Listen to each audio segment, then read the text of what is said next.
legally, Americans, people living in North America and the Caribbean, cannot trade directly with China. That is a privilege reserved to the East India Company as a joint stock company and as a royal and then parliamentary monopoly company. So, and their monopoly is over a geographic region of trade. They're the only ones who are allowed to mount voyages to South Asia, East Asia. Um, in the lead up to the American Revolution, the East India Company um, becomes a problem for American colonists. That enters their consciousness, and specifically what they're doing in India, but also specifically what they're doing with their tea trade. And that connects back up to the Tea Party.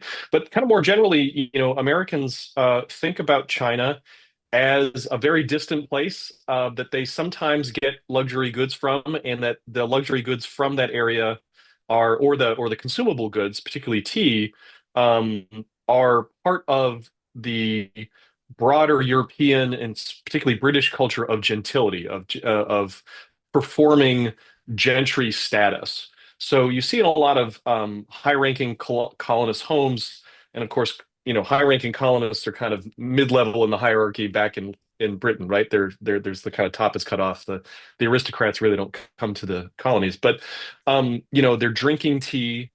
They're adding sugar to the tea, right? So there's that Caribbean and this Chinese tea kind of situation. They're drinking, they're using porcelain vessels.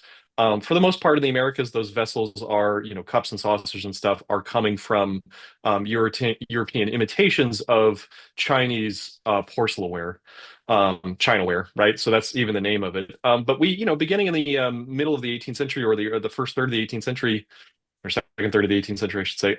There's increasing amounts of these kinds of goods in the colonies. The 18th century goes through what some historians call a consumer revolution, where there's a lot more access to all kinds of trade goods, and a lot of those trade goods that are particularly important to the performance of elite status are trade goods that are from very far away, and specifically from East and South Asia. So